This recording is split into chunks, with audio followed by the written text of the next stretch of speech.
he is not there. He is risen. This is the message the angel delivered. And it is powerful. It is the good news that Christ is not dead. He is not here. And then you almost have the angel going, oh, I almost forgot to tell you, by the way, since Jesus isn't here, you have to go to Galilee to find him. He's waiting there for you. Go tell his disciples just as I have told you. But these 7 words, this short phrase we remember. It is a phrase which is resounding for all eternity. He is not here. He is risen. You see, the first 4 words, he is not here, mean something. For the women came to the tomb because they were expecting to find the body of Jesus. They were coming to finish properly burying Jesus' body that should have been taking place a few days earlier. But because of the short time frame between the time they were able to get Jesus' body and get him into the ground, the Sabbath was fast approaching. They couldn't do the work. So they had woken on the first day early to finish it. And so they got up that morning and they go to the tomb and they're expecting to find a large stone over the entrance. And they even talked among themselves to figure out how in the world they're going to move the mighty stone. How are we going to move it so we can finish preparing Jesus' body?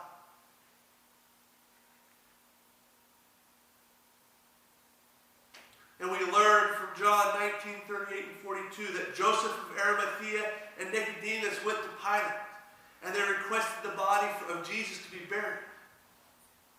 But they kind of did a hasty job because of the Sabbath. And so they placed it into a nearby tomb. And then for 3 days that body was there, behind a mighty stone, placed under guard by the chief priest who asked Pilate to secure the tomb from Matthew 26, 62 through 65. Now the reason why I'm telling you all this is because these are the facts of what happened.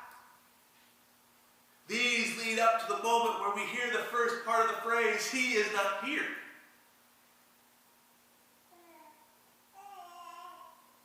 And this is to highlight the importance of those first 4 words that the angel spoke. For the way Matthew records the words in Greek for us essentially means that Christ no longer exists here in the tomb. No longer exists here? What does that even mean? It means that the reality of what has happened, that Christ is not in the tomb, is a fact. It is a reality. That Christ is no longer existing among the dead. He is no longer counted among the dead. You see, this is a statement of fact to turning what happened before, which was the fact that Jesus did die. That Jesus was buried.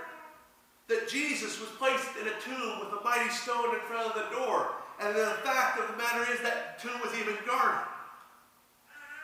Those are the facts.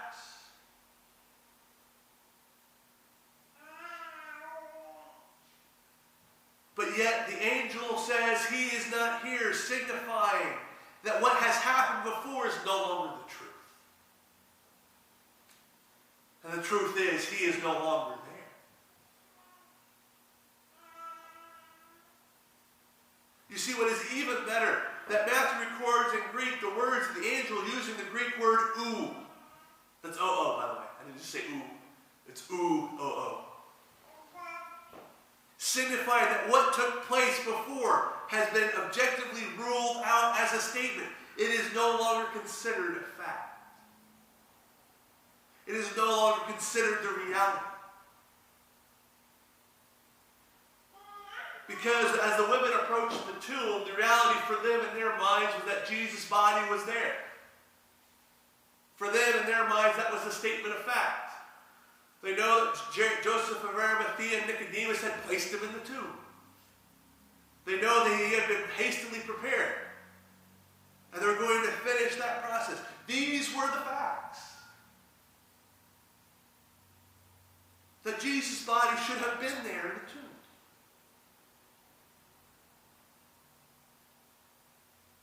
But he is not there. It no longer matters what they were expecting to find. It is no longer a fact which we base on our understanding. The angel is saying, Jesus is gone. I know who you're looking for. Jesus of Nazareth. The great teacher. He's gone. He's not here. The tomb's empty. That's the reality. So I have told you. Why are you still here? You see, what we knew a few moments ago is no longer the truth. Everything you are going to do is no longer needed because the truth is that Christ is no longer counted among the dead. And like all good human reactions, there is skepticism of what the angel tells the women, isn't there? The women hear that phrase, he is not here, he's risen. For they knew the one thing, which was the fact that Jesus was dead. They knew for a fact his body was supposed to be in the tomb. That's why they had come. And now they see the angel, whose appearance was like lightning and his clothes were as white as snow, sitting atop a mighty stone and saying, he's not here. Sure he's not here. Ha, funny joke, April Fools.